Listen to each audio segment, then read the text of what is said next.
Namo Ramana. Prostrations to Ramana, shining as the self in all beings. By the immense grace of that self shining within us and manifest as Ramana, we begin today's satsang with a prayer by Srimati Sapna Ganesh. This will be followed by the chanting of Muktakatrayam by Nandakumar ji.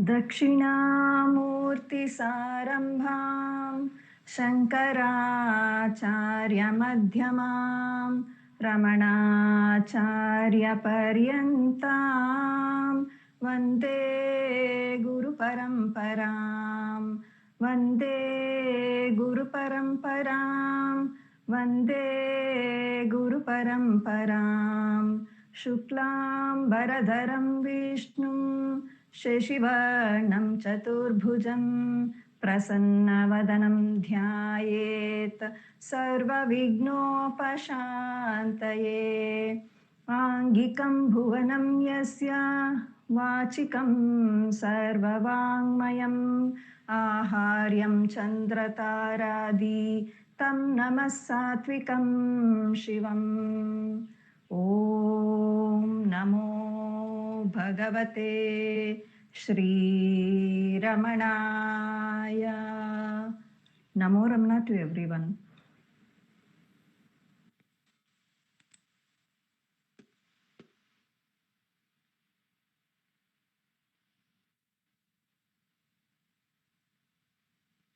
Ekam aksharam hृदि निरन्तरं भासते स्वयं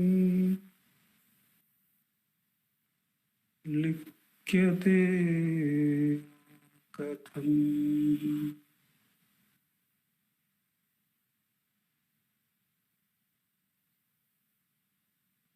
हृदयकुहरमध्ये केवलं ब्रह्ममात्रम् यहमहम् इति साक्षात् आत्मरूपेण भाति हृदि विषमनसा स्वम् चिन्वता मच्छता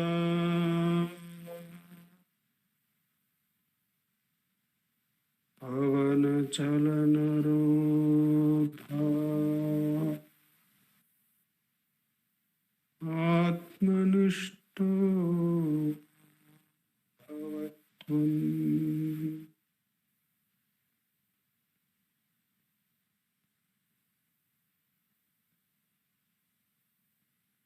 देहं मृण्मयवत् जडात्मकम् अहं बुद्धिर्न तस्यास्त्यतो नाहं तत्तद्भावशुद्धिसमये सिद्धात्मसद्भावतः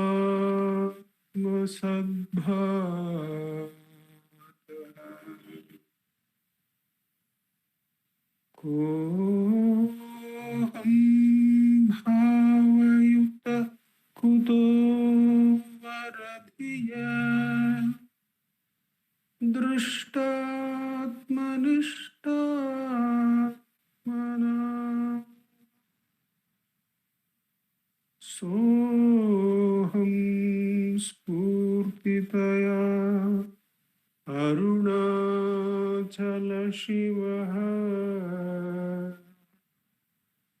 पूर्णो विभाति स्वयम् सोऽहं स्फूर्तितया Aruna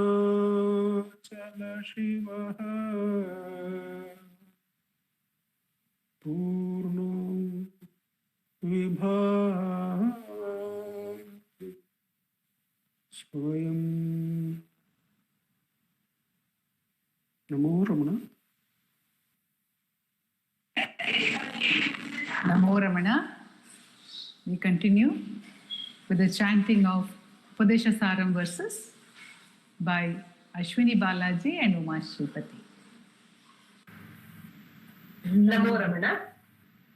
Idamaham padabhikkyamanvaham ahamileenake pyalaya sattaya vigrahendriya pranaditama nahamekasat tajjadam yasat satvabhasika chitvavetara sattaya hi chet chittaya hyaham Ish जीवयोर्वेषधीभिदा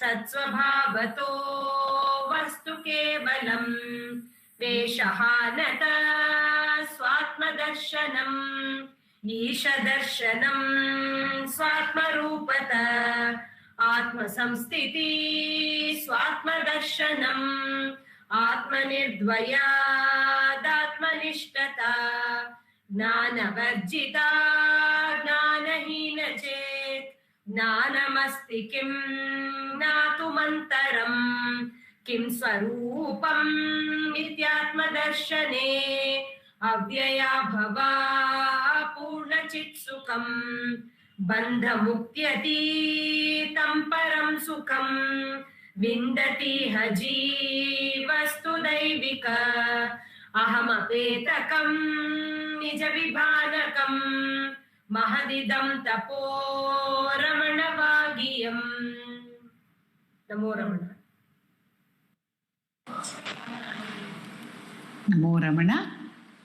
We move on to offerings of Ramananjali Sangeetam. The first one by Srimati V. Radha along with Vallabh, and the second by Srimati Pratibha Sundaresh.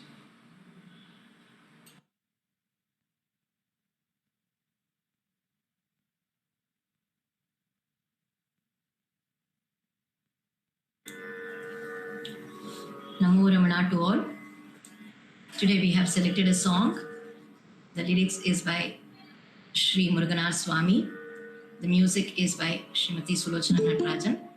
It is in the Ragam Kannada set to Aditalam. குருவாய் வந்தென் கொடி முழுதாள திருவாய் மலர்ந்தருள் செய்தாய் போற்றி குருவாய் வந்தென் கொடி முழுதாள திருவாய் மலர்ந்தருள் செய்தாய் போற்றி பொலிகனின் பொன்னடி பொலிகனின் பொன்னருள் பொலிகனின் பொன்னடி பொலிகனின் பொன்னருள் பொலிக வேங்கடனின் பொற்புகழ்தானே பொலிக வேங்கடனின் பொற்புகழ்தானே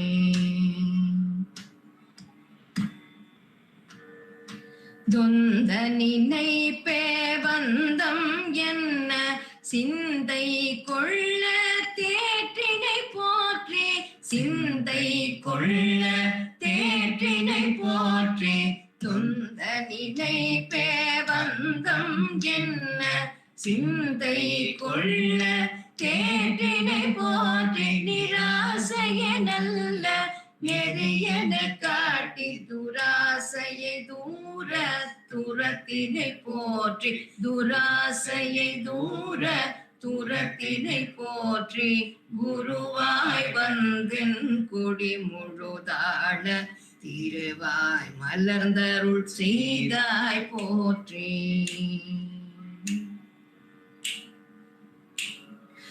தம்மை கண்டார் பிறர் காணாமயிர் பிறரை கண்டார் தம்மை காணார் தம்மை கண்டார் பிறர் காணாமயிர் பிறரை கண்டார் தம்மை காணார் என மோன சிறப்பை முற்ற விளக்கிய மான கழல் சேர்மான்பா போற்றி மானக்கழல் சேர்மான்பா போற்றி குருவாய் வந்தென் குடி முழுதாள திருவாய் மலர்ந்தருள் செய்தாய் போற்றி.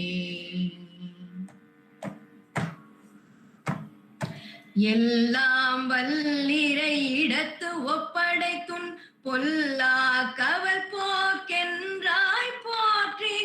எல்லாம் வல்லிரை இடத்து ஒப்படைத்துன் பொல்லா கவல் போக்கென்றாய் போற்றி.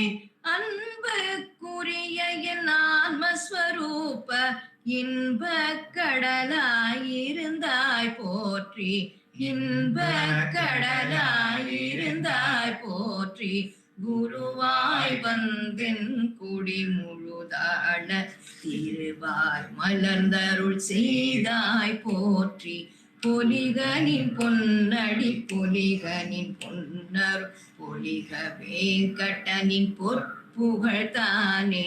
குருவாய் வந்தென் குடி முழுதாள திருவாய் மலர்ந்தருள் செய்தாய் போற்றி. திருவாய் மலர்ந்தருள் செய்தாய் போற்றி. திருவாய் மலர்ந்தருள் செய்தாய் போற்றி. நமோ Ramana. Om Namo Bhagavate Sri Ramanaya. This is a Hindi translation of Bhagwan's composition Navamani Malai. And preceding this is a small shloka, composition of Sri Vasishta Ganapati Muni. The music is set by Shyamlaji Bhavik.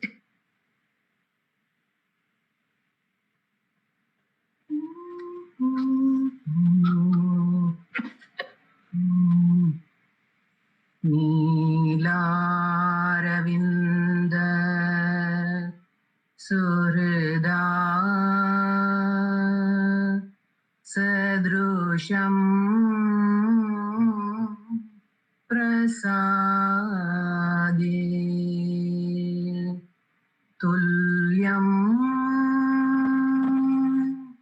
तथा महसि तोयज बान्धवेन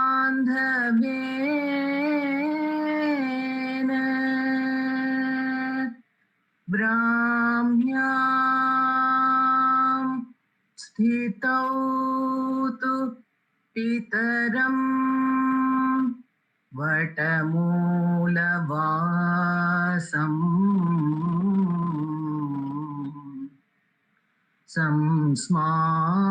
संस्मारयन्तम् अचलं तम्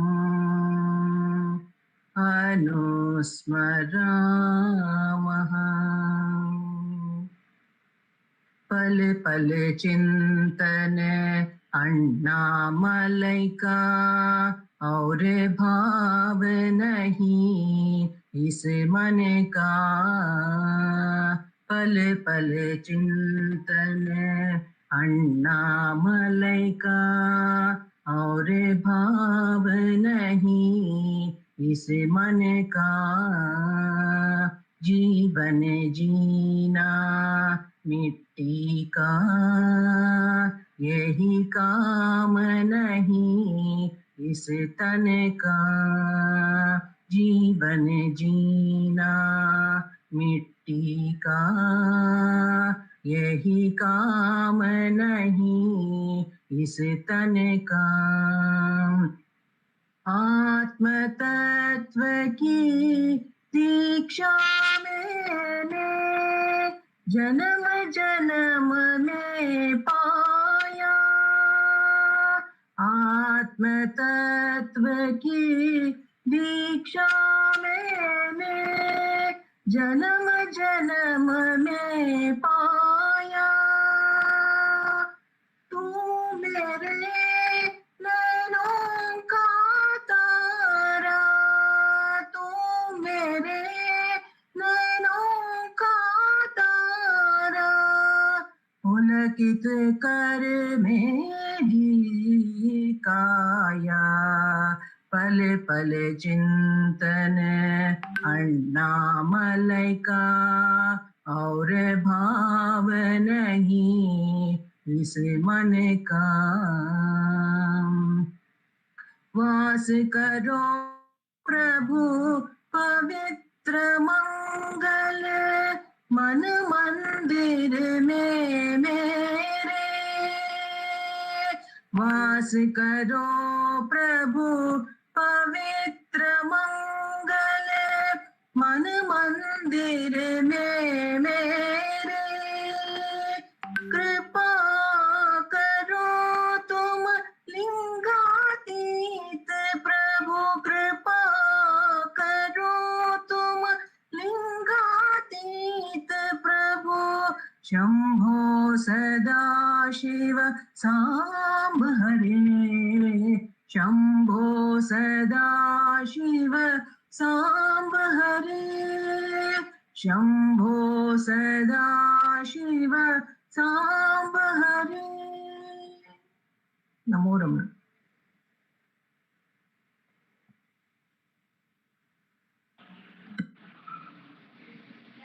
Namo Ramana. We continue the musical offering of Ramananjali with two more songs. The first one by Savitri Krishnan and Jai Shri Ramakrishna. The second one by Revathi Shankar.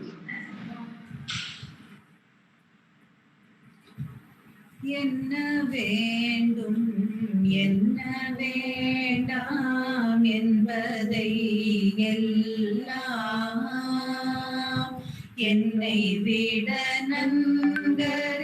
நன்கறிந்தோர் என் பெருமானே எனக்கென்ன வேண்டும் என்ன வேண்டாம் என்பதை எல்லாம் என்னை விட நன்கறிந்தோர் என் பெருமானே தன்னை வேண்டும் அன்பர் தந்தை தாயுமானானே பின்னையார் பின் வேக வேண்டும் பிள்ளையாம் நானே தன்னை வேண்டும் அன்பர் தந்தை தாயுமானானே பின்னையார் பின் வேக வேண்டும் பிள்ளையாம் நானே எனக்கென்ன வேண்டும் என்ன வேண்டாம் என்பதை எல்லாம் என்னை விட நன்கறிந்தோர் என் பெருமானே நான் நினைத்தறிவதென்றால் நியாயமாகுமா ஸ்ரீரமணன் நீச்சை அன்றி ஏதும் வல்லதாகுமா நான் நினைத்தறிவதென்றால் நியாயமாகுமா ஸ்ரீரமணன் நீச்சை அன்றி ஏதும் நல்லதாகுமா தானினை தரிவன் கேட்போர் தாசனாகுமா சர்வமும் அறிந்தோன் செய்கை தப்புமாகுமா தானினை தரிவன் கேட்போர் தாசனாகுமா சர்வமும் அறிந்தோன் செய்கை தப்புமாகுமா எனக்கென்ன வேண்டும் என்ன வேண்டாம் என்பதை எல்லாம் என்னை விட நன்கறிந்தோர் என் பெருமானே எனக்கென்ன வேண்டும் என்ன வேண்டாம் என்பதை எல்லாம் என்னை விட நன்கறிந்தோர் என் பெருமானே என் பெருமானே என் பெருமானே. ஓம் நமோ Bhagavathi Sri ரமணாய. Om Namo Bhagavate Sri Ramanaya. We are meditating on the 38th verse of Saddarshanam.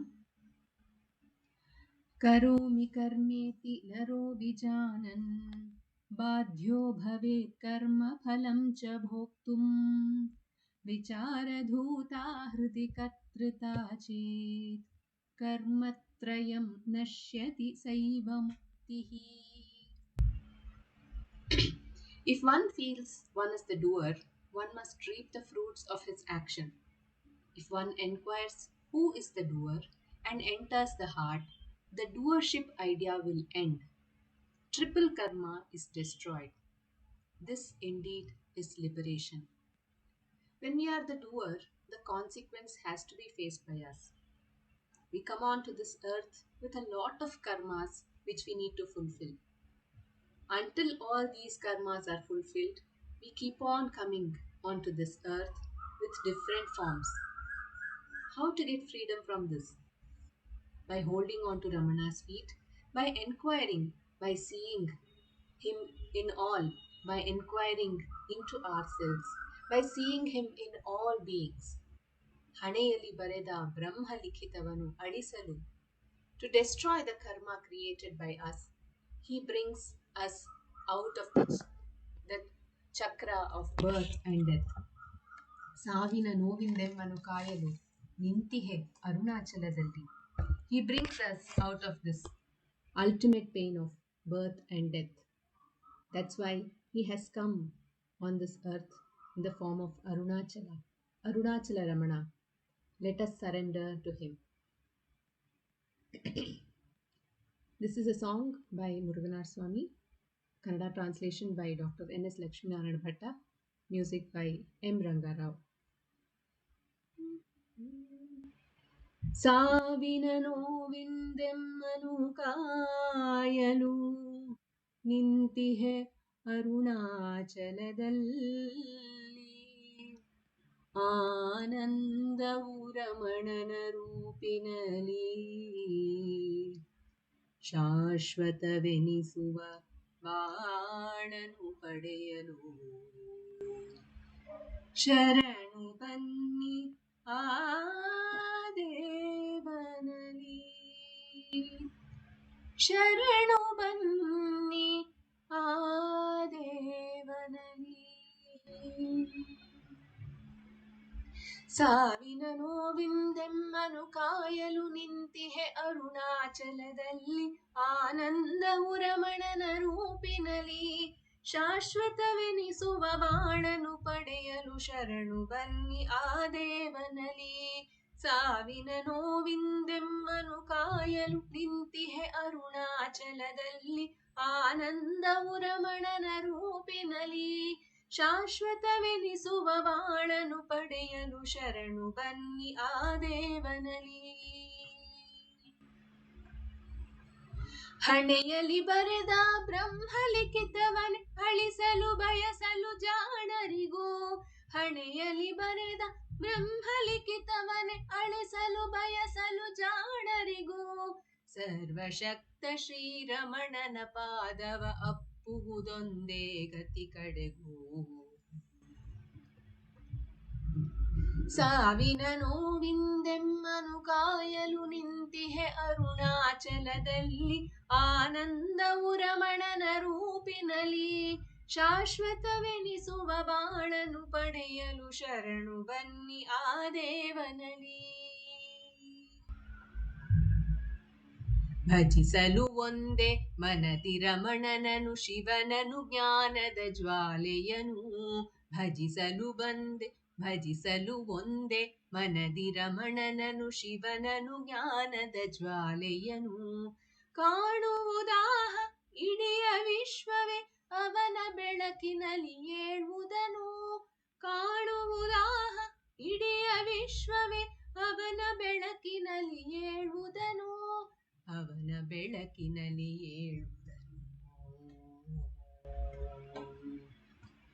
ಸಾವಿನ ನೋವಿಂದೆಮ್ಮನು ಕಾಯಲು ನಿಂತಿಹೆ ಅರುಣಾಚಲದಲ್ಲಿ ಆನಂದವು ರಮಣನ ರೂಪಿನಲ್ಲಿ ಶಾಶ್ವತವೆನಿಸುವ ಬಾಳನು ಪಡೆಯಲು ಶರಣು ಬನ್ನಿ ಆ ದೇವನಲ್ಲಿ ಸಾವಿನ ನೋವಿಂದೆಮ್ಮನು ಕಾಯ ನಿಂತಿಹೆ ಅರುಣಾಚಲದಲ್ಲಿ ಆನಂದವು ರಮಣನ ರೂಪಿನಲ್ಲಿ ಶಾಶ್ವತವೆನಿಸುವ ಬಾಳನು ಪಡೆಯಲು ಶರಣು ಬನ್ನಿ ಆ ದೇವನಲ್ಲಿ ಶರಣು ಬನ್ನಿ ಆ ದೇವನಲ್ಲಿ ಶರಣು ಬನ್ನಿ ಆ ದೇವನಲ್ಲಿ ನಮೋ Ramana Namo Ramana. We continue the satsang with the reading and sharing by Nanda Kumarji.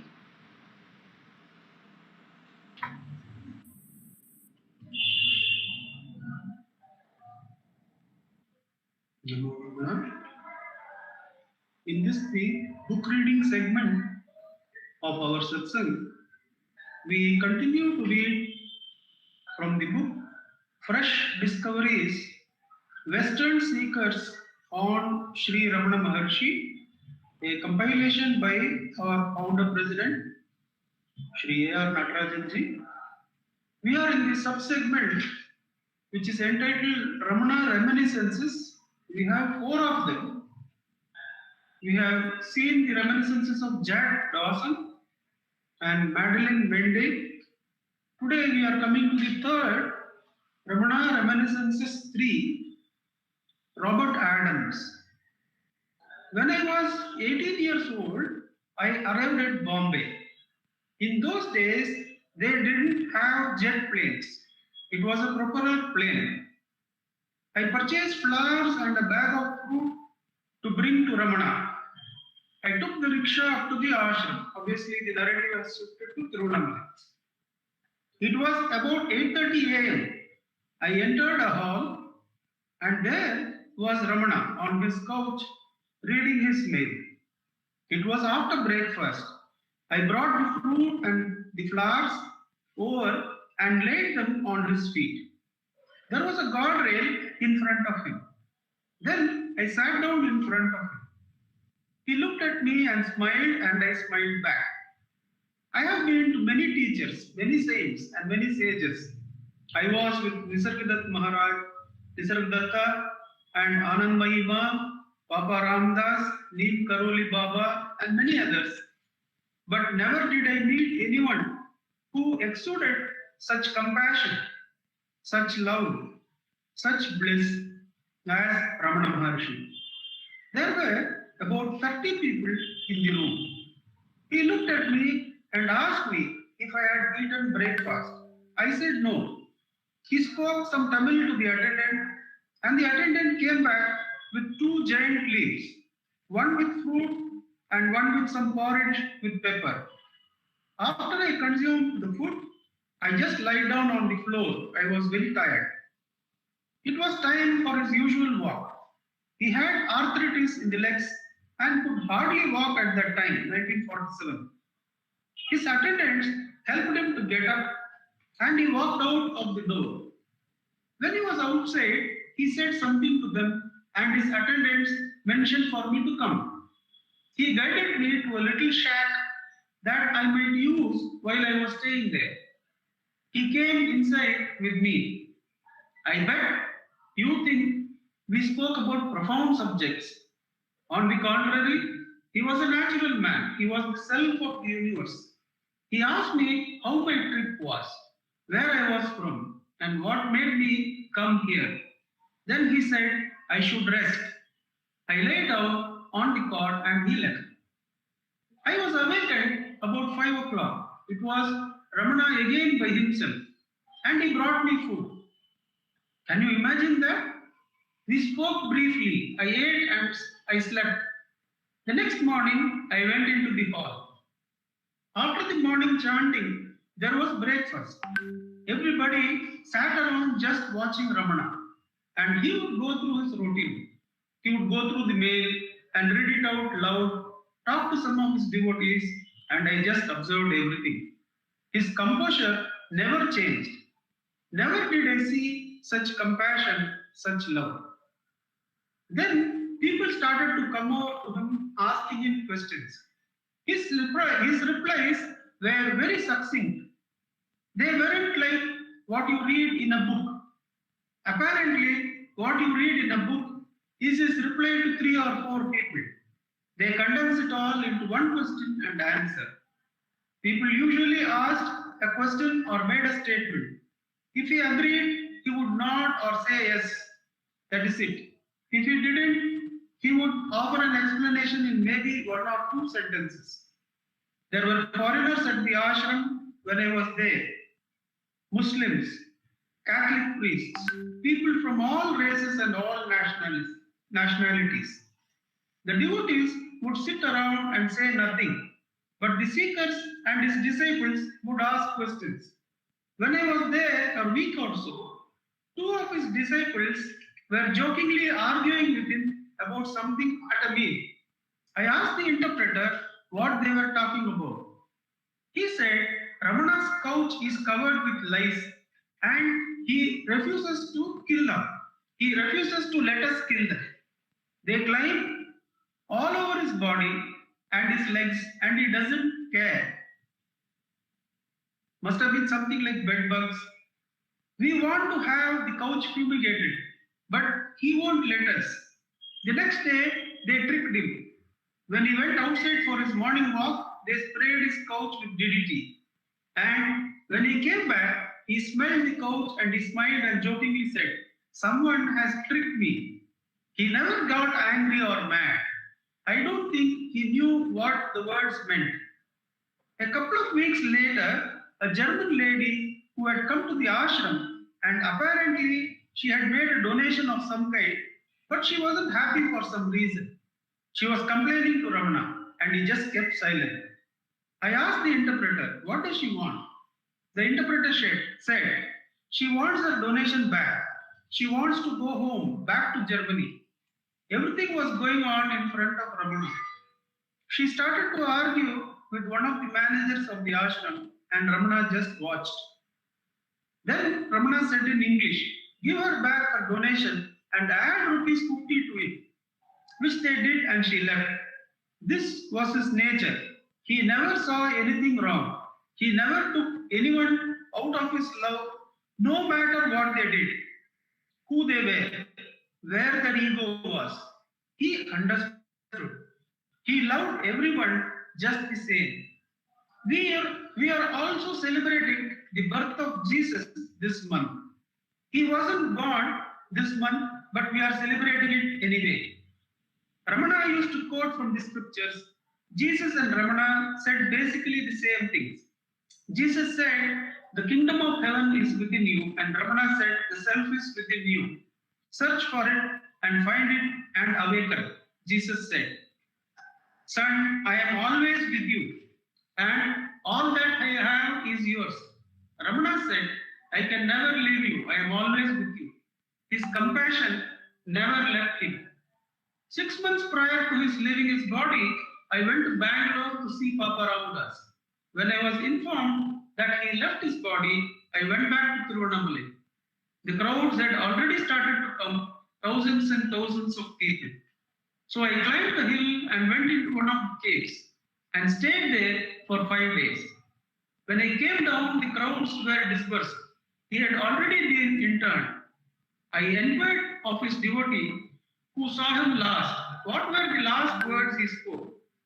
The devotee said, while he was leaving his body, a peacock flew on top of a wall and started screeching. Ramana remarked to his devotee, has anyone fed the peacock yet? Those were the last words he spoke. Ramana Reminiscences for Lucia Osborne. Our stay in Kashmir was nearing its end.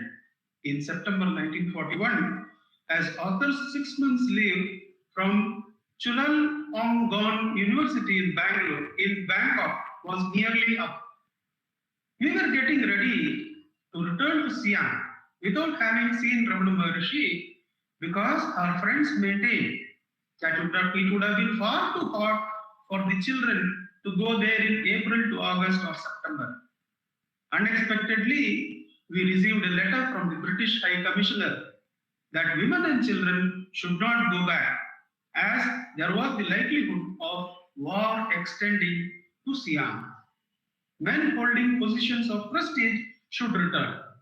One of our friends, David, had a cottage in Tiruvannamalai, and it was arranged for me and the children to stay in it, as he himself would be traveling most of the time. I was delighted, probably because of the possibility of making a sculpture of the Maharshi. We all left Kashmir and parted at Lahore. Arthur on his way back to Bangkok, our friends on their travels, and the children and myself to Tiruvannamalai. David had already informed the ashram about our visit. Our friend's commodious cottage was in a spacious garden of flowers.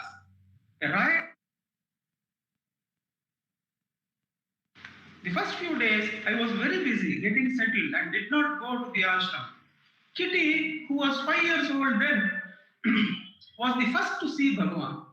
A Sadhu Swami, friend of David's, was also living in one of the rooms, and he took Kitty to the hall of the Maharishi. She was the first Western child to come to the ashram and created quite a stir with her golden locks and appearance. Before leaving Bangkok for our holiday in India, Arthur showed me a booklet, probably Who Am I? Or Spiritual Instruction, received from India with a picture of the Maharishi in it. The picture impressed from India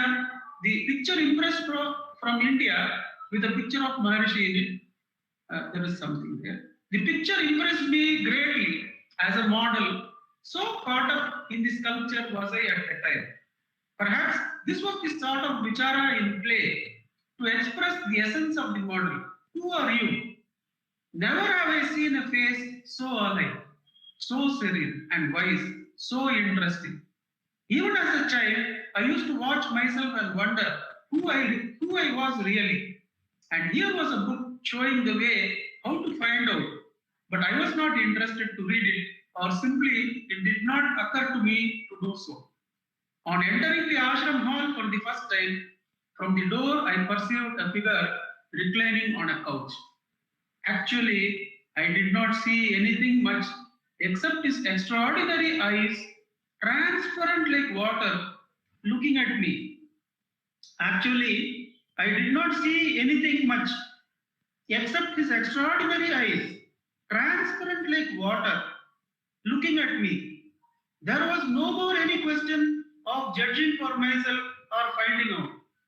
Genuine, so transparently genuine was he that to doubt it would have been like doubting the innocence of a little baby. An extraordinary combination of such innocence and wisdom. I greeted him in the Indian fashion with the palms folded in namaskaram and sat down on the floor among others near the couch. Those eyes could see through me.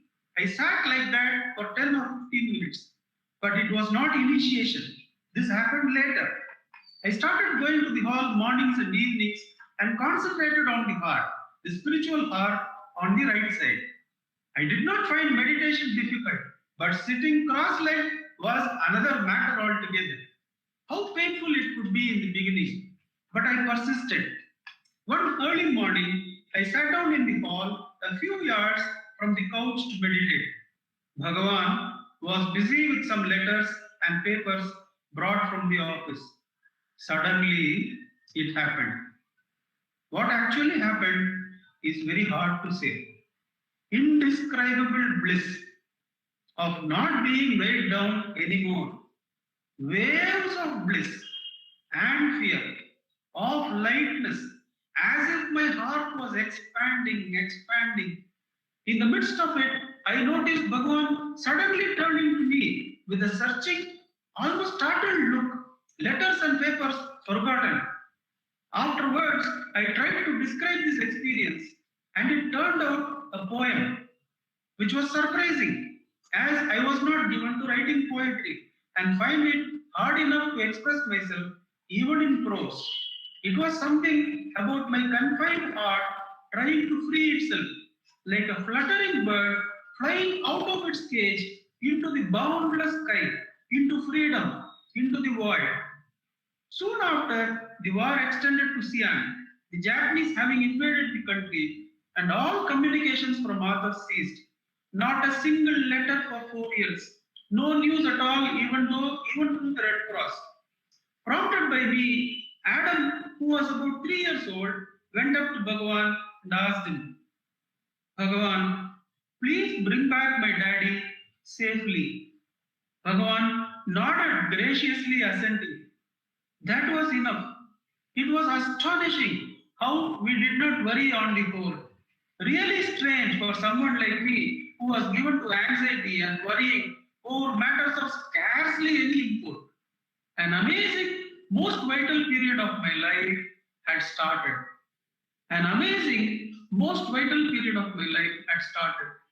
To continue writing will not be betraying thy secret workings, O Arunachala. Velivitteen un செயல் வெறுத்திடா un arul velivittu ereika Arunachala. That is the verse she is remembering. That she has displayed, given to us her experiences with Bhagavan. And Arunachala will forgive us both for this, the listeners as well as the author, because it is about the greatness of Arunachala that we are sharing. Om Namo Bhagavate Sri Ramanaya.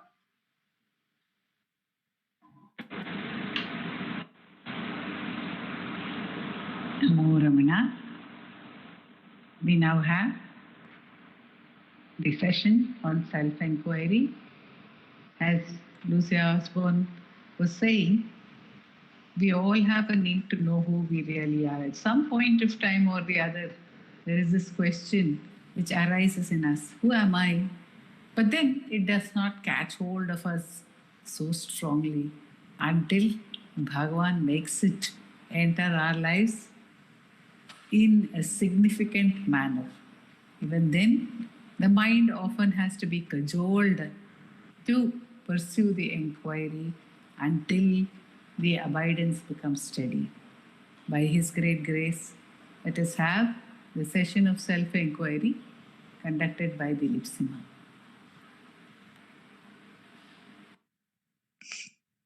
Namo Ramana. Dhyayet Sharada Chandra Sundaramukam Tambraravindhekshanam Bhaktabhishtavarabhayapradakaram Kaupinamatrojvalam Svatmanandarasanubhuti Sarvanavadyangakam Shrimantam Shri Ramaneshwaram Guruvaram Yogasana Dhyasitam Dhyayet Shri Ramaneshwaram Dhyayet Shri Ramaneshwaram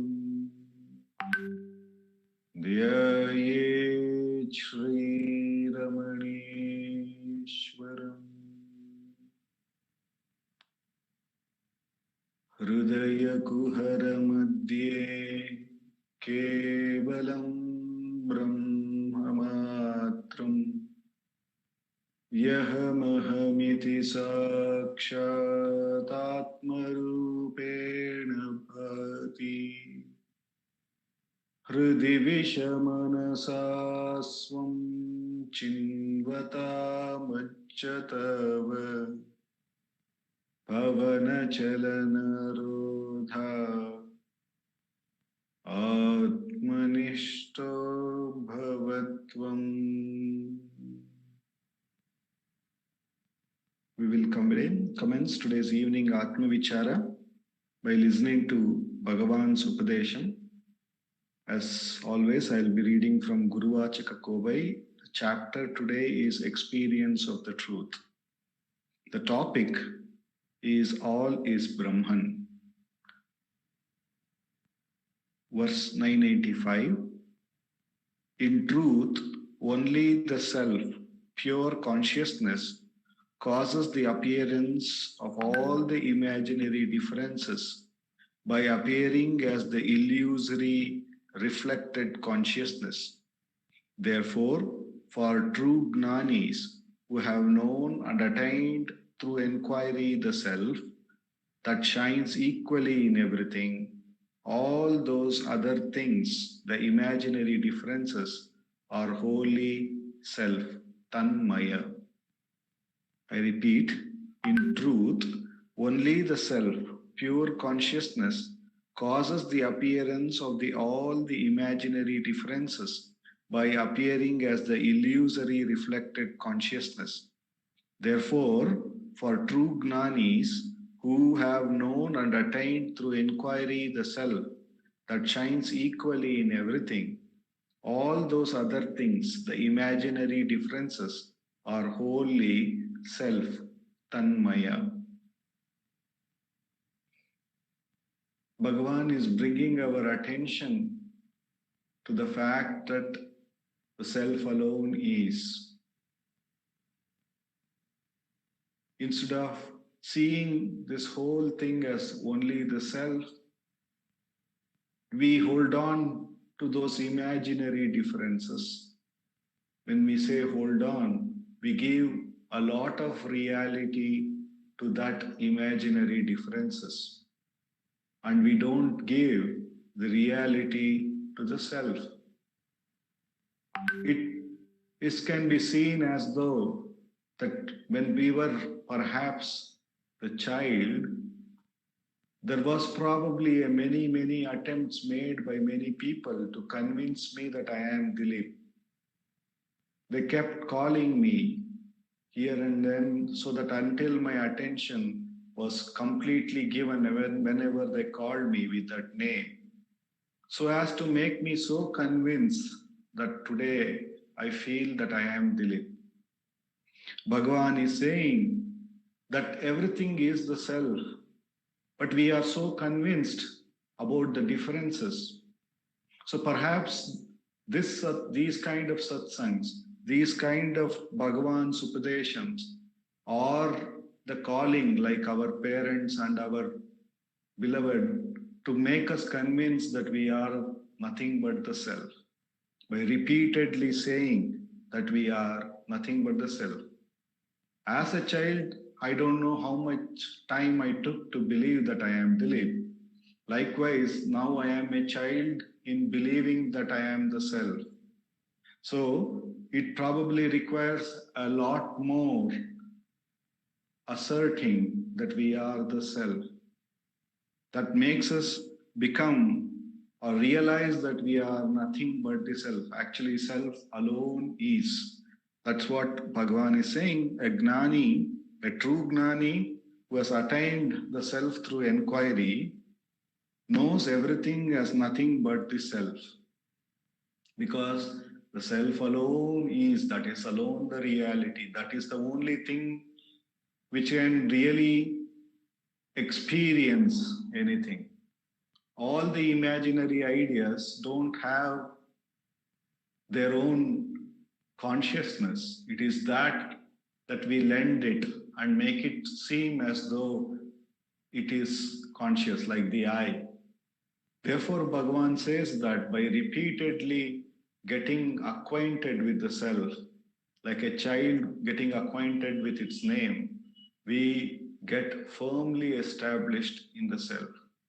And to make that happen, with a lot of grace and love and care, Bhagavan has not only given the Atma Vichara, he has graced us through that Vichara to get established in the self.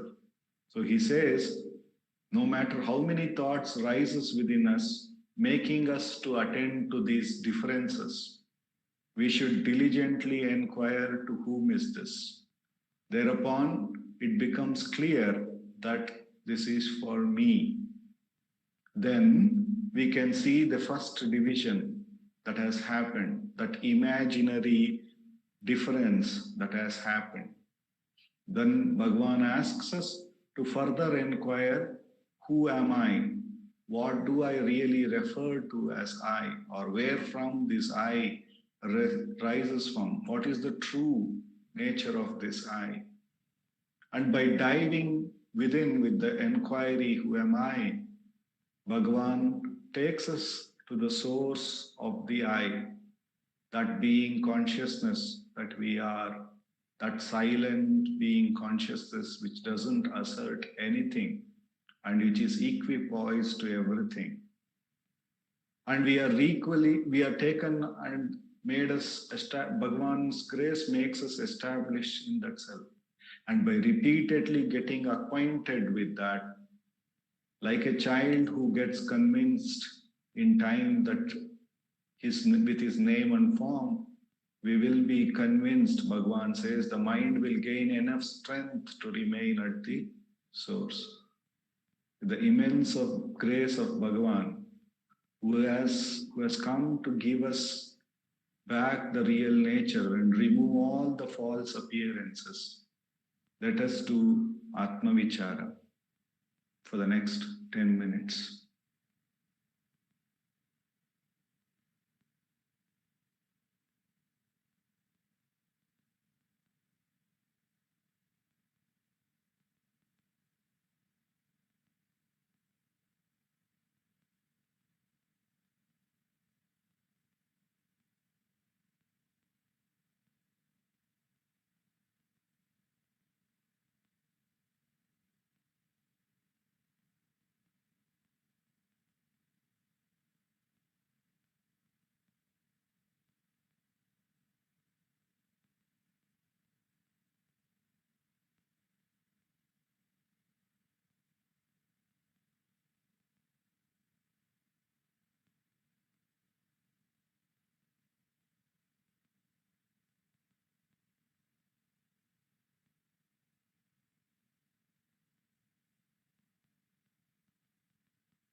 Namo Ramana. Namo Ramana. We go on to the sharing by Sri Venkatesh Deshpande. He is beginning to take us along on a new journey today, the ancient journey seen from a new perspective by all of us through this sharing. This is going to be Hastamalaka. Om Namo Bhagavate Sri Ramana.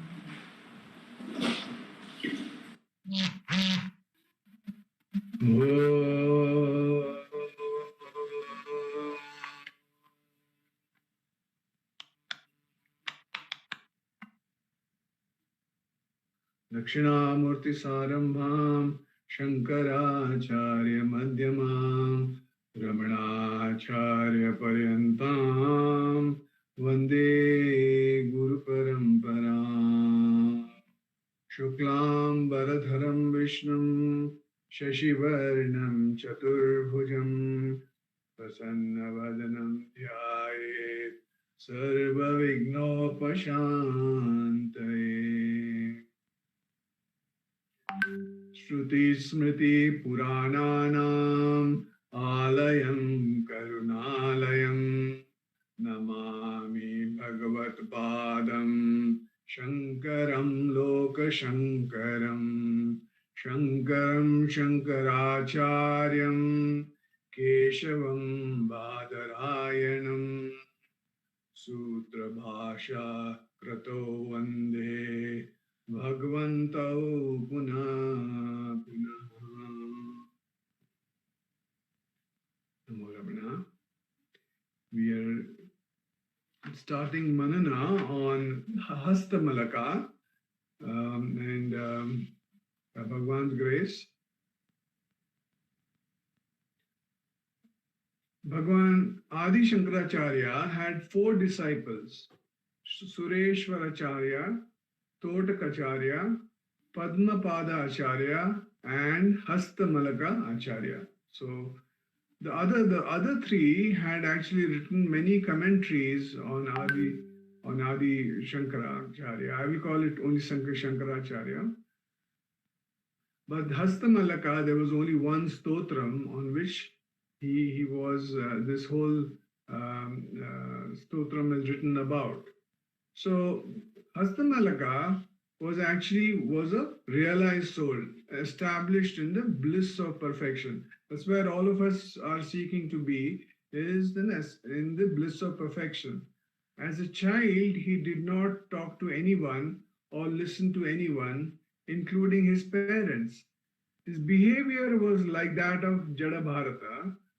There is a story about it. Once upon a time, a Siddha Purusha, a Mahapurusha, lived on the bank of a river. One day, a lady came to him with a small child in her arms.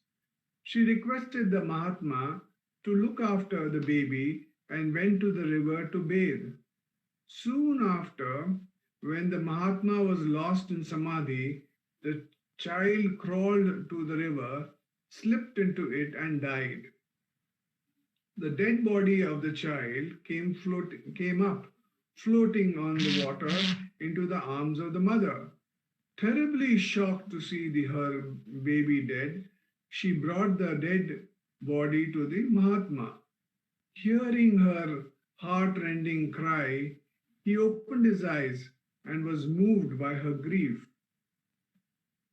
In his infinite compassion by the power of his yoga, he left his own body and entered the body of this boy. Thus, there was a realized soul in the form of the child. Reveling in self-joy, the child remained in silence, Mona. He neither talked to anyone nor wept like a normal child. As a result, his parents and other people considered him to be insane, dull-witted, deaf and dumb, and so on. The parents were doubtful about performing his thread ceremony as he would not chant the Gayatri Mantra. Fortunately, at that time, Bhagwan Adi Shankaracharya, on his visit to the famous Mukambika temple, came to the nearby village Sribali. Since the parents were worried about the child, they brought him to the Acharya to receive his blessings. So Shankaracharya, the baby, the child, what he did was he fell at the feet. He was also about 7 years old, fell at the feet of Shankaracharya. And obviously Shankaracharya realized that he was a great soul. He was not the ordinary child that the parents and everybody was seeing him. So what Shankaracharya did was he gave the child the opportunity to tell his family the wisdom which was dormant within him. So he had the wisdom within him, but it was dormant. So by Shankaracharya coming to the village and the boy prostrating to Shankaracharya, he was able to, this wisdom which was there within got expressed. So this whole Hastamalaka Stotram is about this dialogue between Hastamalaka as well as Shankaracharya. So the meaning of Hastamalaka is, Hasta means hand, Malaka is, Amalaka is basically a fruit like a gooseberry. So it is, the meaning is, this is the knowledge which can be seen as clearly as you see a gooseberry on your hand. So it's as like that. So a person who is very clear and whose clarity is on the Advaita Vedanta knowledge. So he understands, so this little boy understood Vedanta as clear as that seeing a gooseberry on is somebody's hand. So this knowledge was clear. The one thing was the knowledge was clear and with total conviction. So Shankaracharya gave this name after hearing Hastamalaka, this boy, he gave the name Hastamalaka to this boy.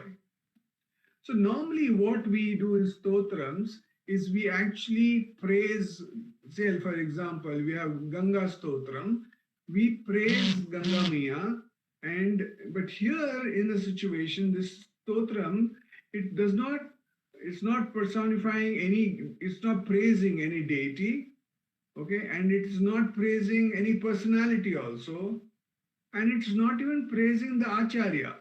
So this is a funny stotram. It was not praising the Lord, it was not praising any deity, it was not praising the Acharya. But then Hastamalaka Stotram was on praising Hastamalaka, but the question that came up was that is he trying to praise himself? So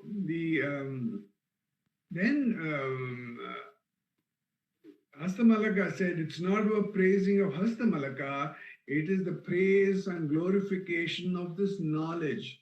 Like is Satsangh is the praise of the knowledge which is within. But most of us like to be praised. You know, if we have some good qualities, if we have some divine experiences, we like to share that, and we like to be praised. But here, Hastamalaka praise was only for the absolute nature. So it was to reveal the fact of his infinitude. So the important thing was this whole stotram is about him being talking about his being in the infinite. So there are three categories of knowledge we can get from this text. Before we actually get into the stotram, let us understand what is the stotram all about, so that when we actually get in, we are ready to absorb it. So there are basically three categories of information that we can get from the Hastamalaka Stotram. One is the Paroksha Jnanam. Paroksha Jnanam is when I read something, I get to understand that the Atman is actually Satchidananda. It is consciousness, it is knowledge, which is basically an indirect knowledge, which is Paroksha Jnana, which is Atman is the nature of consciousness. So if somebody tells us that Atman, so we have all these satsangs, and we say Atman is the nature of consciousness, then that is Paroksha Jnana. The second one is Aparoksha Jnanam, which is immediate knowledge. When the Atman is identified as consciousness, I understand and I am Atman. So it is the same case of the 10 people who were crossing the river. When they crossed the river, what the wise man who came and told the person, you are the 10th man. So that is instead of pointing to the other 9, you point to yourself, you come to the subject. So that's what by doing manana on the Hastamalaka Stotram, what will happen is an Aparoksha Jnana, which will say that I understand, I am identified with the consciousness, I understand and I am the Atman. That is the second. The third thing is Dridha Aparoksha, direct knowledge, which is doubtless. That means we will be in basically established in that firm abidance in this unwavering wisdom that I am the bliss. So the first one was Paroksha Jnanam, where somebody tells, oh, that Atman is consciousness. The second one is Aparoksha Jnanam, which says, oh, I understand that I am Atman. But the third one is Dridha Aparoksha, which is basically says that there is no error, and I firmly I believe that I am that Satchidananda Atman. So these are three categories of benefits we will get by doing manana on this Hastamalaka Stotra. The other thing that is significant is that Shankaracharya has written Bhashya on his Shishya's work. See, if you really see, normally the Guru, the Shishya writes on the Guru. But in this case, Shankaracharya has written Bhashya on the Shishya's work.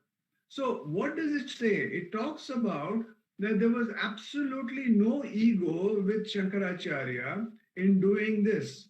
So this is actually a lesson for us also, that we should not have any ego whenever we have some extra knowledge, or if we have whatever it is, even if you are at a much higher level in your whole evolution process, you should not have any sort of ego. That's another great thing that this stotram talks about. So what really has happened in this stotram is that Shankaracharya obviously knew that he was a great soul, and he wanted this little boy Hastamalaka to come out with his experiences of where he is. So typically what happens is we have two types of identities. One is the relative I, and the other one is the absolute I. So most of us, because of our three bodies, are actually flying in this relative I. We are not got into the absolute I. So that's why Bhagavan keeps saying, do self-inquiry, so that you are established in the absolute I. So what happened was in this meeting, Shankaracharya put up some questions to this boy, And those questions were put up in the first paragraph. And then after that, there were another 13 verses that were added to that, which the boy talked about who he really was. So this 14 verses is basically the Hastamalaka Stotram. We will commence the manana on this stotrams from the next manana session. But the important thing really is that we need to understand that the glorification of this knowledge is what Hastamalaka Stotram is all about, and not the glorification of Hastamalaka himself. Number two is, the important thing is the concept of ego not being there in all walks of our life, in whatever we try and do. So we will continue to do chant the shloka from the next class. Om Namo Bhagavate Sri Ramanaya. Thank you.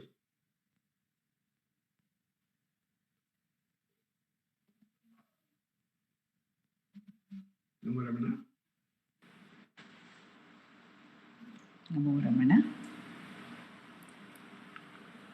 This has one of the works of Adi Shankara, which have been translated into Tamil by Bhagavan Sri Ramana Maharshi, is the Hastamalaka. And some of the other works also he has translated. The Atmabodham is one of the works which he has translated. So we look forward to the journey into Hastamalaka in the coming classes. We now go on to the sharing by Dr. Kalarani Rangaswamy on Jnana Vichara Padalam Devi Kalottaram.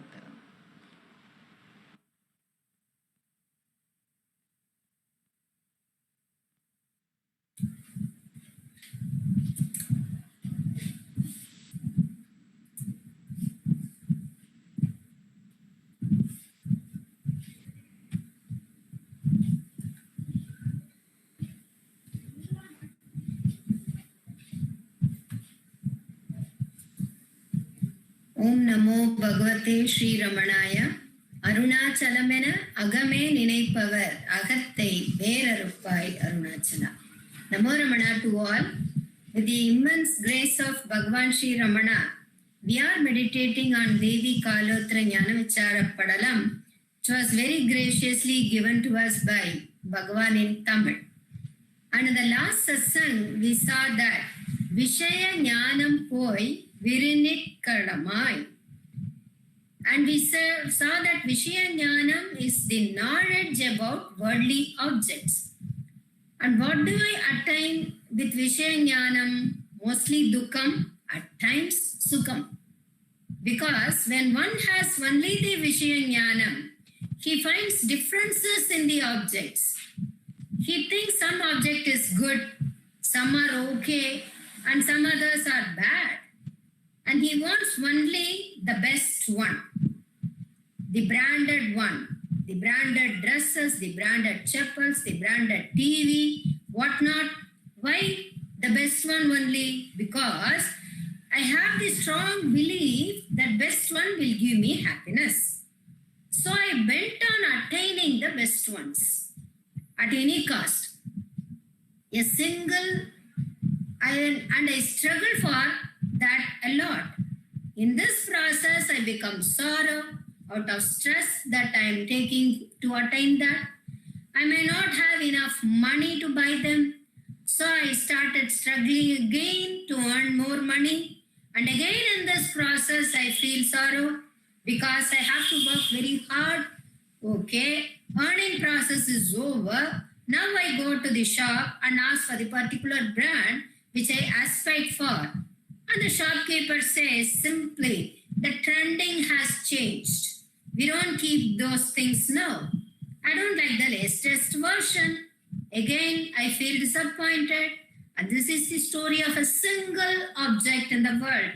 But because of Vishaya Jnanam, this happens. There is no many objects. and happenings in this world. A 5-year-old child considers some particular toy is the best, and the child is not satisfied with any other toy. At the age of 20, 25, he or she thinks about a job that is best, and he won't accept any other job other than that. If he gets the job also, he won't be much happy because immediately he will think that he should push on to the higher position. Likewise, it goes on and on till what time? Till one realizes that all is equal. As Bhagavan says, very nikkalamai. You are all pervading. You are there in each and every object that I see in the world. You are the one who decides all my action. Nikkamara niraindirukkum Paripurananandane, Taimanavar says. You are there in everything. But without realizing that it is you who is responsible for all the happenings, I feel proud of myself that I am the doer, and I expect things that should be happened according to my wish only. We fail to understand that it is not the case, but it is the other way around. Nothing is in our hands. I'll tell you a small example. Once a serpent, a snake, bites an infant sleeping in the cradle. The child's mother, seeing that, was crying profusely. She was crying with great sorrow. And actually their house was in the forest. On hearing this, a hunter came running, but the snake bites him also. This lady, what she did was, she immediately went into the forest and brought some medicinal leaves and treated that hunter, and she saved him. Now the hunter caught this snake and was waiting for the child's mother's permission to kill the snake. But the snake said, I am not at fault at all. As instructed by Yama, I was to bite the infant. Then Yama was summoned by all the three of them. And Yama said, it is the duty of Kala to fix the time to take one's jiva. Okay? Then call Kala. He also came. He said, no, it is the duty of Brahma to write the fate of a person when he is born, and we act accordingly. Brahma, noticing something going on in Bhuloka, and Yama and Kala are there, he came of his own accord, and he wanted to see what's happening there. The child's mother, on seeing Brahma, cried profusely and said, this snake should be put into death, because the snake is responsible for my child's death. Now Brahma calmly said, listen, you are well versed in picking up the right medicinal leaf and giving it to the person who is being bitten by a snake. Is it not? Why not? Yes. You must have seen how I saved this hunter when the same snake bit him. Then why didn't you try that for your child? That is the fate which cannot be overcome. It is the fate that the hunter was to be saved by you and your child was to die. It's so simple. So no one is responsible. It happens according to one's own karma only.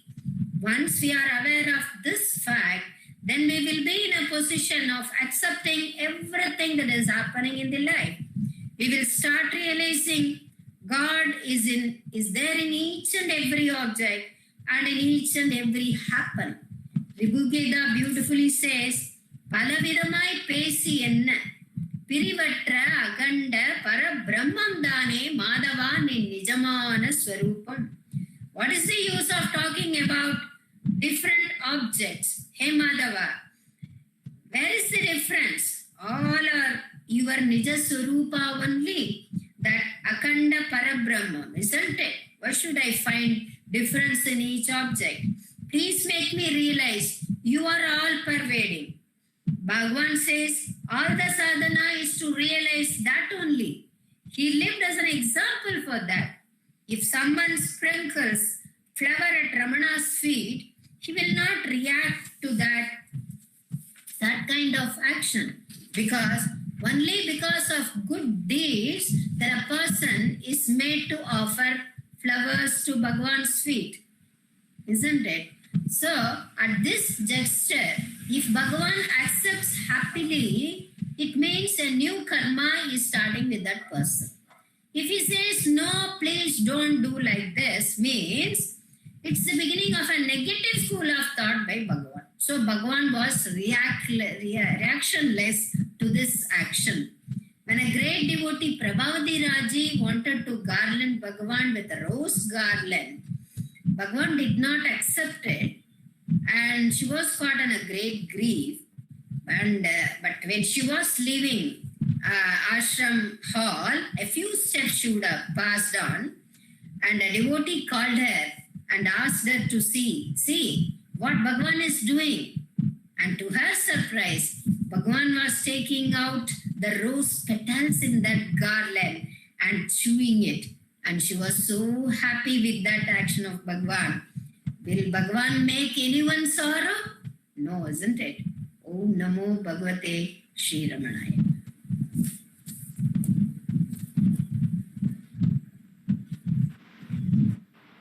Namo Ramana. So we had two journeys of translations for Bhagavan. One was Hastamalaka.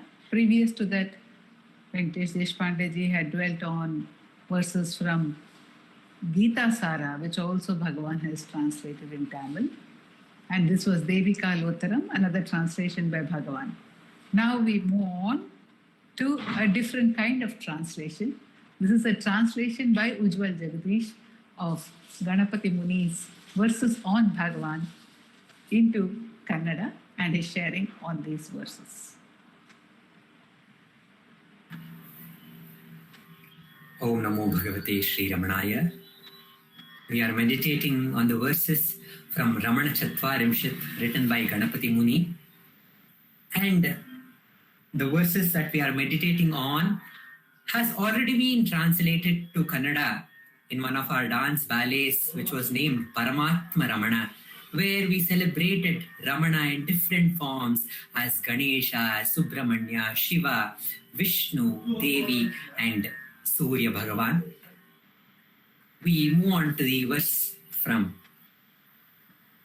Ramanacentre. Gurave Tarakaraye, Gurave Tarakaraye, Gurave Tarakaraye, Gurave Tarakaraye, Atita Gunajalaya, Naishtika Brahmacharine, Namo Maya Manushyaya, Gurave Tarakaraye, Atita Gunajalaya, Naishtika Brahmacharine, Namo Maya Manushyaya, Gurave Tarakaraye, Gurave Tarakaraye, Gurave Tarakaraye, Gurave Tarakaraye. Guruve Tarakaharane, Guruve Tarakaharane, Guruve Tarakaharane, Guruve Tarakaharane, Gunajalavannu datidavane, Naishtika Brahmachariye, Vandane Manujarupa Devane, Guruve Tarakaharane, Gunajalavannu datidavane, Naishtika Brahmachariye, Vandane Manujarupa Devane, Guruve Tarakaharane, Guruve Tarakaharane, Guruve तारकहरणे गुरुवे, तारकहरणे गुरुवे, तारकहरणे. Ramana is the self, which is devoid of any name and form.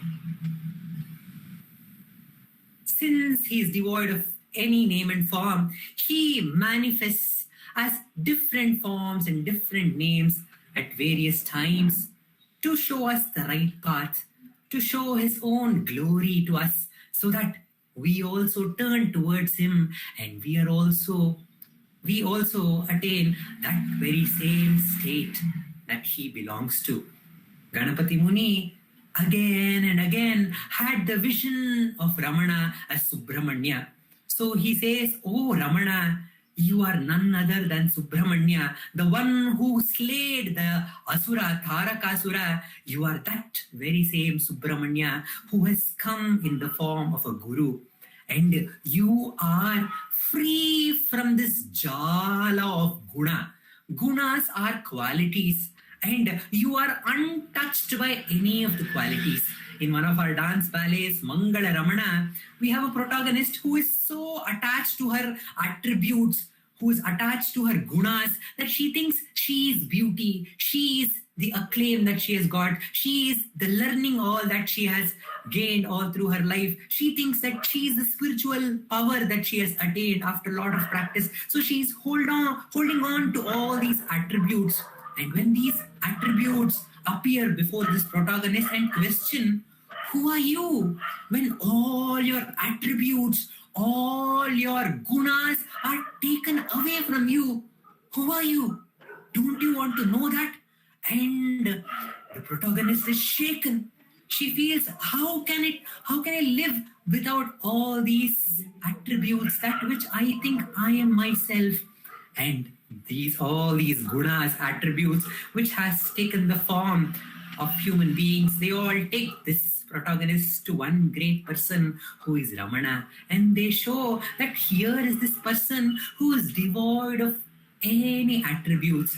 He's the one who has seen the God. In Upadeshasaram, he says, Veshahanata Swatma Darshanam Isha Darshanam Swatma Rupata. He has realized his own being as the Ishvara Tattva by dropping all his Vesha. That is all the gunas and the attributes that we think is so dear to us. He is the one who is living his life unattached by this jala of gunas. And the protagonist is inspired, and they say, this great one, he, knowing that all these attributes does not matter, but he has blessed all these attributes. And you can see all the goodness, all the beauty. The great sages and great poet saints in the presence of Ramana have described many, many songs of Ramana being so beautiful. And they have written songs where they praise his goodness to people, how he has helped everyone. They praise his spiritual prowess. They praise how his learning, he solves the doubts of great scholars, and they praise his love, that it is there for all the beings. Everybody has praised. All these are qualities. Ganapati Muni himself in the later verses, he says, Na karuna guna, the karuna, the compassion is not your quality, that is your own true nature, says Ganapati Muni later in the Chatvarimshat. And we have one more song by Dr. Sharda where she sings, Sahane Shanti Preeti Ninna Gunagalalla Ramana Sahaja Swabhava Ramana. He is the one who is beyond all the qualities, yet he includes all the qualities in his being, and he is the Naishtika Brahmachari.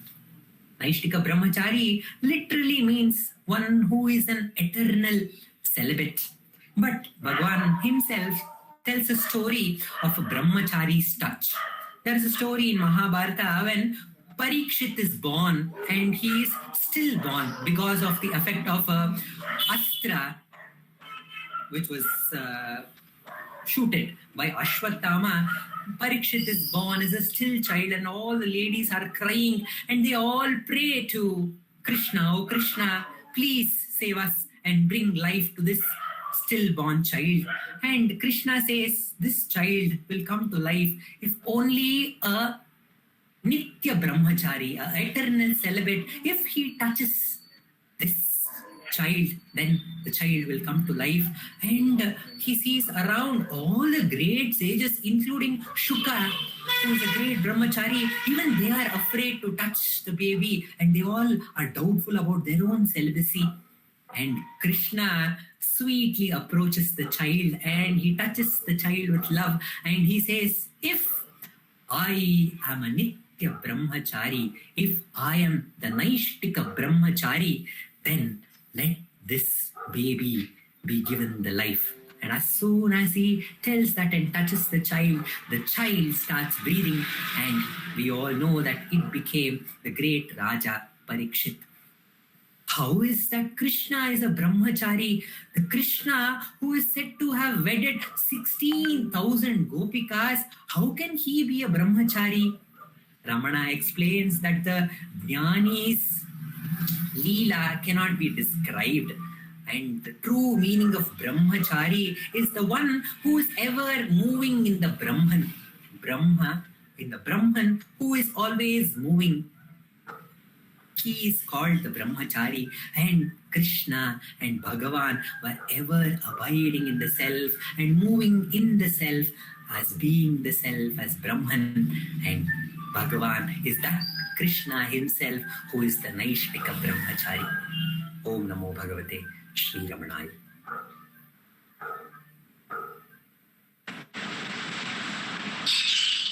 Namo Ramana. Prostrations to Ramana, shining as the self in all beings. By the immense grace of that self manifested as Ramana, we are meditating upon the 108 namas of Bhagavan in the Ramana Ashtottara composed by Vishwanatha Swami. And we were on the namas of Kamaniya Sucharitraya Namaha, Sahayamba Sahayavate Namaha. We saw how Vishwanatha Swami has begun the purport of his Ashtottaram, saying this is about Bhagavan's life. He indicates that the Ashtottaram is about Bhagavan's life. After the first introductory namas, which also include references to Bhagavan's life, he goes on to say this is about Bhagavan's beautiful life. And he encapsulates the childhood of Bhagavan, as it were, beginning with the very first nama, Sahayamba Sahayavate Namaha. We saw how Bhagavan, as a young boy, was scolded by his father for making boats, paper boats or kites from his father's office papers. And those were cases.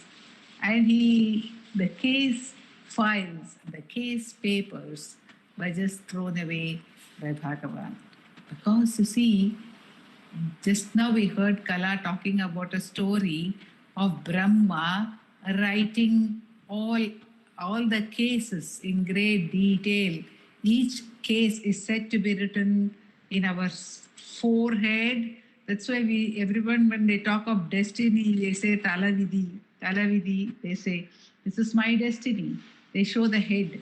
But what Muruganatha Swami says, he says, Keriya Mandayir Kirum Ayan Ezhuthu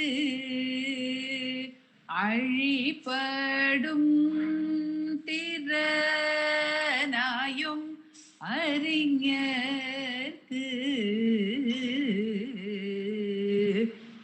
He is the one who wipes out the fate for those who are knowers of the truth. Why? Because, as Bhagavan says in his Ullathu Narpadu, the verse which was spoken of by Revathi today, that is when you know who is the doer of the karma. Where is karma? Triple karma dies. Karmatrayam nashyati saiva mukti. So all our cases are made into kites, or they're put into as paper boats and sent away. Bhagavan does away with all the case papers.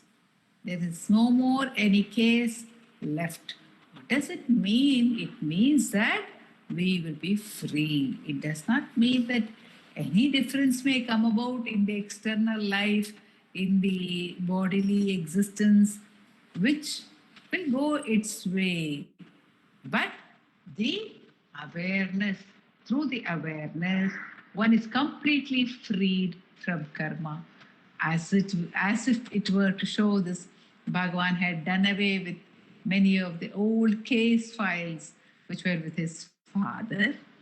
And in a symbolic way, the father Arunachala, the Ishvara, if he is maintaining any of our case files, Bhagavan, his son, Skanda, Mahasena Mahumshena Jataha, actually took upon himself to make a creation in which there were only jnanis. There is no ignorance. That is the story about Skanda as a young boy. And then he even told his father, this is the true import of the Omkara. Therefore, Bhagavan was doing that. And then what happened? He went away. He was scolded by his father and he went away. Where did he go? He went to Sahayamba. He hid behind Sahayamba. Why did he hide behind Sahayamba? We have an imaginative song about that.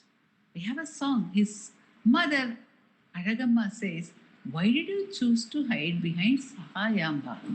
Then Bhagavan says, you know what? I have a problem. I have a problem. This is a little boy, Ramana, right? He says, I have a problem. Amma, you don't realize that I have a problem. My problem is I can't play hide and seek. I can never play hide and seek. And Aragama says, why is it that you can't play hide and seek? I don't know, he says. I've always found out. I believe there is so much of a light wherever I am. If I hide in the east, my friends tease me and they say, oh, looks like it is sunrise time. And if I hide in the west, they say, oh, now it must be sunset time. And wherever I hide, I am found out because of the light, they say. They say that there is a light wherever I am. But I like to play hide and seek. But I can't play hide and seek. Mahaujase Namaha is the great light, is it not? So Mother Argamma says, all that is fine as a story, but how does it help for you to go and hide behind Sahayamba? Then he says, the little boy Ramana says to Argamma, you see, did you not tell me that Sahayamba is Maya? That she is the great veiling power? And that Maya hides the light. It hides the great light of the self. Therefore, I went and hid behind Sahayamba.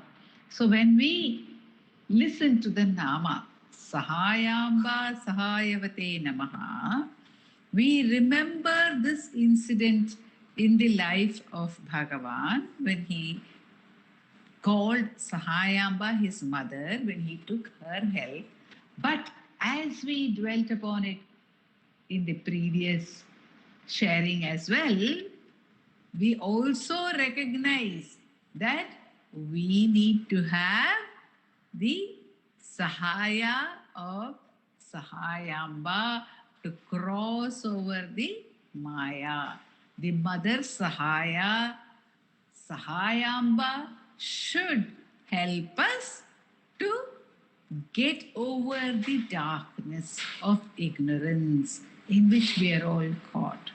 And by going and hiding behind her, by taking her support, Bhagavan has shown us that this is the path for us.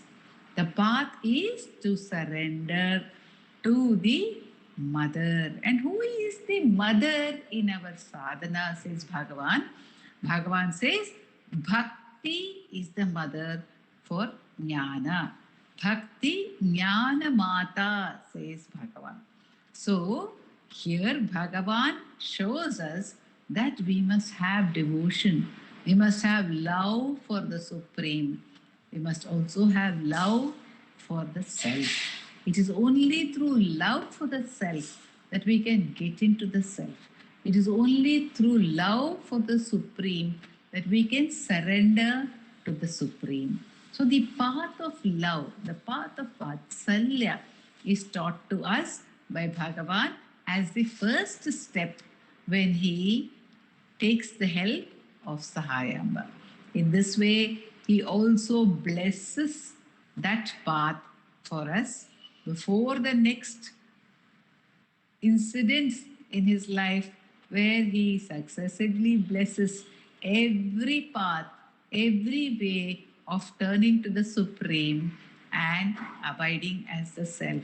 Because his purpose has already been declared by Vishwanatha Swami, Jagat Hitaavataraya Namaha. That is his purpose. So every part of his life, every incident in his life is for the welfare of all the living beings. And it is a revelation to us at every step as to how we must follow his life's Upadesha and enjoy the abidance that he is lovingly bestowing on us from moment to moment, waiting for us to turn to it, to understand and to revel in it.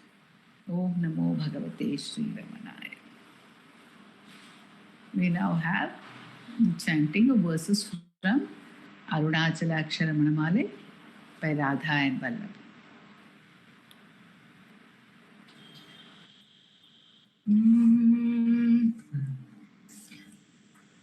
Arunachala Shiva, Arunachala Shiva, Arunachala Shiva, Arunachala. Arunachala Shiva, Arunachala Shiva, Arunachala Shiva, Arunachala. கொடியால் மயக்கியன் போதத்தை பறித்து உன் போதத்தை காட்டினை அருணாச்சலம். போக்கும் வரவுமில் பொது வெளியினி அருள் போராட்டம் காட்டருணாச்சலம். பௌதிகமாமுடல் பற்று அற்று நாளும் உன் பவிசு கண்டுர அருள் அருணாச்சலம். மலை மருந்திட நீ மலைத்திடவோ அருள் மலை மருந்தாயொழில் அருணாச்சலம். மானம் கொண்டுருபவர் மானத்தை அழித்த விமானம் இல்லாதொழில் அருணாச்சலம். விஞ்சிடில் கெஞ்சிடும் கொஞ்ச வரிவனியான் வஞ்சியாதருள் என்னை அருணாச்சலம். மிகாமன் இல்லாமல் மாகாற்றலை களமாகாமற் காத்தருள் அருணாச்சலம். முடியடி காணா முடிவிடுத்தனை நேர் முடிவிட கடனிலை அருணாச்சலம். மூங்கிலன் முன்காட்டு முகுர மகாதனை தூக்கி அடைந்தருள் அருணாச்சலம். மெய்யகத்தின் மனமென் மலரணையில் நம் மெய் கலந்திட அருள் அருணாச்சலம். மேன்மேல் தாழ்ந்திடு மெல்லியர் சேர்ந்து நீ மேன்மையுற்றனையன் அருணாச்சலா. மைமய நீத்தருள் மையினால் உனது உண்மை வசமாக்கினை அருணாச்சலா. அருணாச்சல சிவ அருணாச்சல சிவ அருணாச்சல சிவ அருணாச்சலா. அருணாச்சல சிவ அருணாச்சல சிவ அருணாச்சல சிவ அருணாச்சலா. அருணாச்சல சிவ அருணாச்சல சிவ அருணாச்சல சிவ அருணாச்சலா. அருணாச்சல சிவ அருணாச்சல சிவ அருணாச்சல சிவ அருணாச்சலா. அருணாச்சல சிவ அருணாச்சலா. அருணாச்சல சிவ அருணாச்சலா. அருணாச்சலம் வாழி அன்பர்களும் வாழி அக்ஷரமண மாலை வாழி.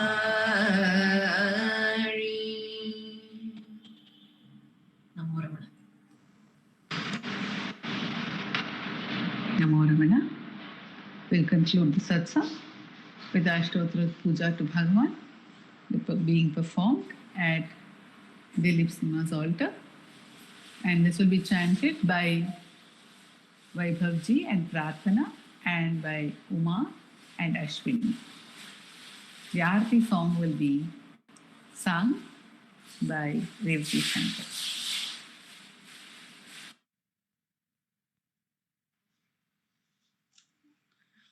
नमो रमण.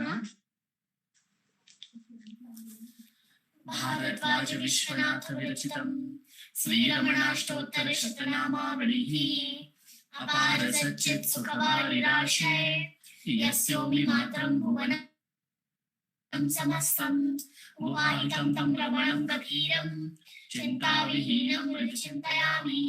ॐ महासेन महंसेन जाताय नमः. ॐ श्रीरमणाय नमः. ॐ गुरवे नमः. ॐ अखण्डसंविदाकाराय नमः.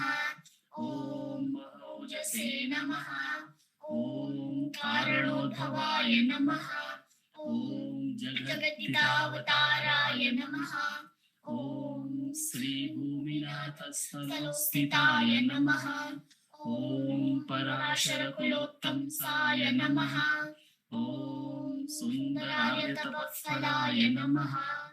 ॐ कमनीयसुचारित्राय नमः. ॐ सहायाम्बा सहायवते नमः. ॐ शोणाचलमहोलीनमानसाय नमः. ॐ स्वर्णहस्तकाय नमः. ॐ श्रीमद्द्वादशान्तमहास्तवे लब्धविद्योदयाय नमः. ॐ महाशक्तिप्रवक्तेन प्रबुद्धाय नमः. ॐ परमार्थविदे नमः. ॐ तीव्राय नमः. ॐ पितृपदान्वेषिणे नमः. ॐ इन्दुमौळिना पितृमते नमः. ॐ पितुरादेशतश्चूर्णशैलं प्राप्ताय नमः. ॐ तपोमयाय नमः. ॐ उदासीनाय नमः. ॐ महायोगिने नमः. ॐ महोत्साहाय नमः. ॐ कुशाग्रधिये नमः. ॐ शान्तसङ्कल्पसंरम्भाय नमः. ॐ सुसन्द्रशे नमः. ॐ सवित्रे नमः. ॐ स्थिराय नमः. ॐ तपक्षपितसर्वाङ्गाय नमः. ॐ फुल्लाम्बुजविलोचनाय नमः. ॐ चन्द्रिकासितहासश्रीमण्डिताननमण्डलाय नमः. ॐ चूतवाट्यां समासीनाय नमः. ॐ चूर्णिताखिलविभ्रमाय नमः.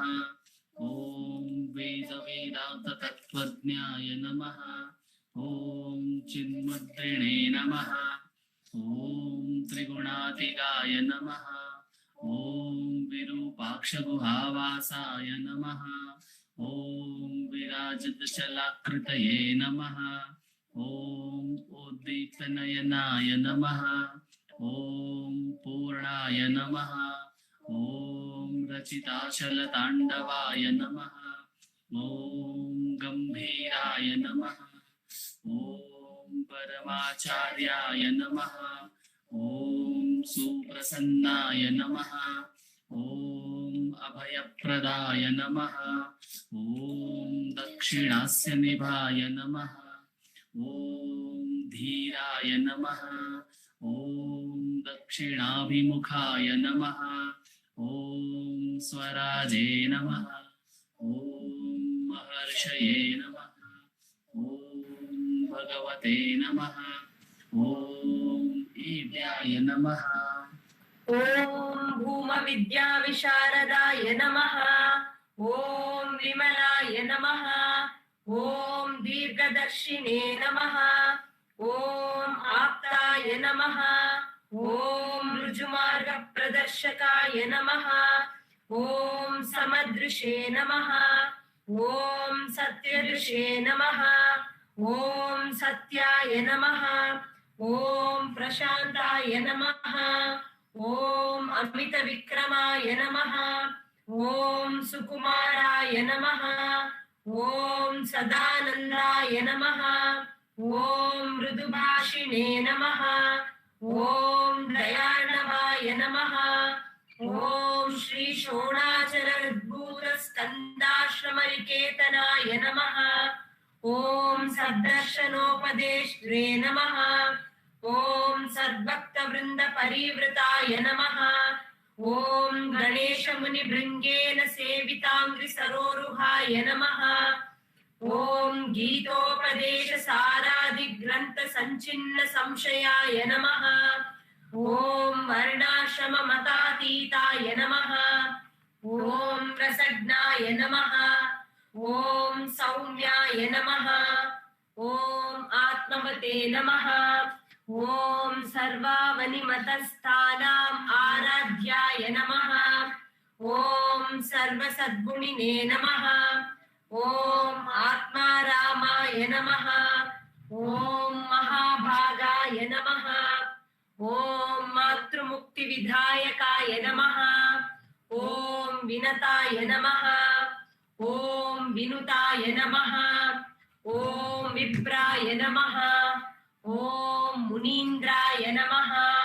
ॐ पावकोज्ज्वलाय नमः ॐ दर्शनादगसंहारिणे नमः ॐ मौनेन स्वात्मबोधकाय नमः ॐ हृच्चान्तिकरसान्निध्याय नमः ॐ स्मरणाद्बन्धमोचकाय नमः ॐ अन्तस्तिमिरचण्डांशवे नमः ॐ संसाराणवतारकाय नमः ॐ षोडाद्रीशस्तुतिद्रष्टे नमः ॐ हार्दविद्याप्रकाशकाय नमः ॐ अविच्युतनिजप्रज्ञाय नमः ॐ नैसर्गिकमहातपसे नमः ॐ कमण्डलुधराय नमः ॐ शुभ्रकौपीनवसनाय नमः ॐ गुहाय नमः ॐ दण्डपाणये नमः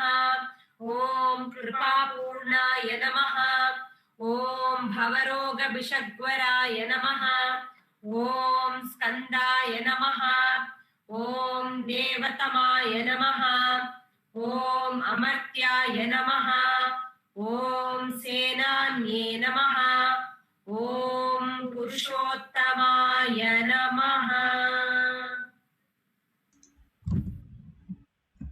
ॐ श्रीरमण भगवते नमः। श्रीरमणाष्टोत्तरशतनामपूजां समर्पयामि।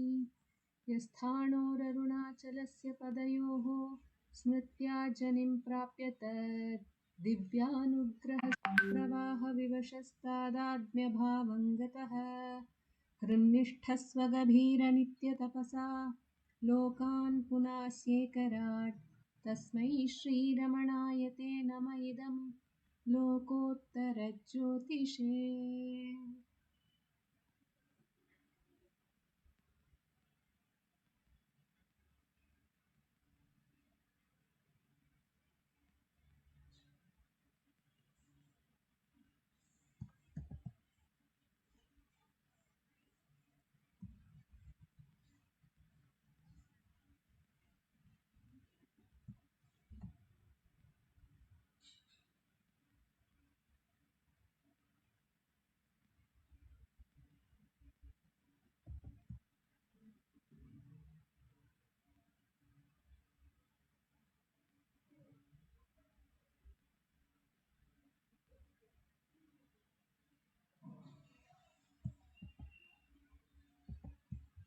नमो नमो नमो रमण सदाशिव प्रभावरण नमो महर्षि नमो महर्षि नमो नमो नमो रमण सदाशिवप्रभावरण नमो महर्षि नमो महर्षि दर्शनसुखमङ्गलमुख सकलजीवहितसम्मुख ब्रह्मसङ्गिये नमो नमो नमो रमण सदाशिव प्रभावरण नमो महर्षि नमो महर्षि सदा तुष्ट सदा हृष्ट सदा शिवानन्दपुष्ट परममहर्षि ब्रह्मनिष्ठ समदर्शी नमो नमो नमो रमण सदाशिव प्रभावरण नमो महर्षि नमो महर्षि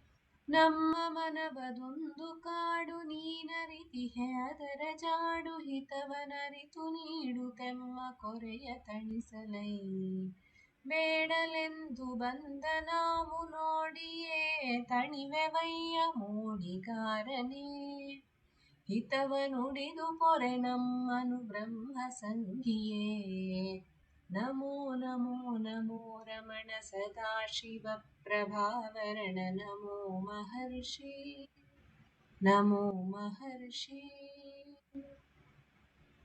बोलो भगवान श्री रमण महर्षि की जय जय